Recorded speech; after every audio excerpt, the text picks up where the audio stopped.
নমস্কাৰ সকলোকে মোৰ পেজৰ অন্য এটা ভিডিঅ'লৈ সকলোকে স্বাগতম জনাইছোঁ। মই এতিয়া গৈ আছোঁ ৰাতিপুৱাই ফাৰ্ম ঘৰলৈ আৰু একেবাৰে ওলাই মেলি ৰেডি হৈ আছোঁ কাৰণ মই আজি যাম জাগীৰোড আৰু ফাৰ্ম ঘৰটো একেবাৰে বিদায় দি আহি পালোঁ ঘৰ আৰু বিলাহী পিটিকা দি ভাত খাই মই পেকিং চেকিং কৰি বেগ চেগ লৈ আহি পালোঁহি সৰুহঁতৰ ঘৰ।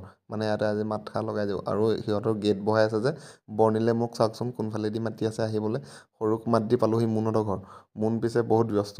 ধুনুৰ লগত কথা পাতি মই ওলাই আহোঁতে বাটতে লগ পালোঁ আকৌ সৰু ভিনদেউক।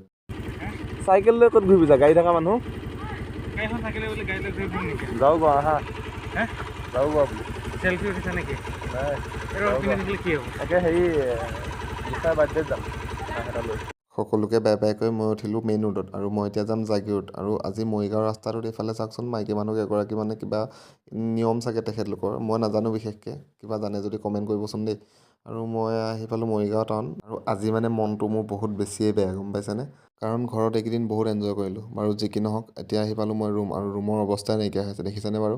আৰু লগত মই মানে ৰেডি হৈ ওলাওঁ এতিয়া কলেজলৈ আৰু কলেজলৈ মানে যোৱা বিশেষ একো কাৰণ নাই কিন্তু বহুত দিন হ'ল কলেজ নোযোৱা তাকে কলেজলৈ গ'লোঁ আৰু কলেজ আহিয়ে দেখিলোঁ এইফালে ৱাল পেইণ্টিং চলি আছে দেখিছেনে বাৰু ধনজিত আৰু নিৰুপমহঁতে কৰি আছে। তাৰপিছত মই গৈ পালোঁগৈ ডিপাৰ্টমেণ্ট আৰু ডিপাৰ্টমেণ্ট যোৱাৰ আগতে এখন ক্লাছতনো কেনেকৈ নাচাওঁ কওকচোন।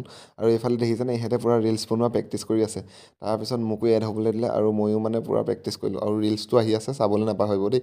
আৰু এইফালে ডিপাৰ্টমেণ্টৰ ভিতৰত গ'লোঁ ডিপাৰ্টমেণ্টৰ ভিতৰত জুনিয়ৰবোৰে কৰি আছে নাটকৰ প্ৰেক্টিচ আৰু ৰুমলৈ মই আকৌ ঘূৰি আহিলোঁ এনেকৈ আৰু আজি মানে ৰামায়ণৰ প্ৰেক্টিচো নহ'ল আৰু ৰুমত আহিয়ে মই ঘৰৰ পৰা দিয়া টোপোলাবিলাক পূৰা আনবক্সিং কৰিছোঁ। আৰু এই ভিডিঅ'টো মই আজি ইউটিউবতো আপলোড কৰিম ভাল পালে লাইক এটা কৰিব আৰু ইউটিউবতো ছাবস্ক্ৰাইব কৰি দিব।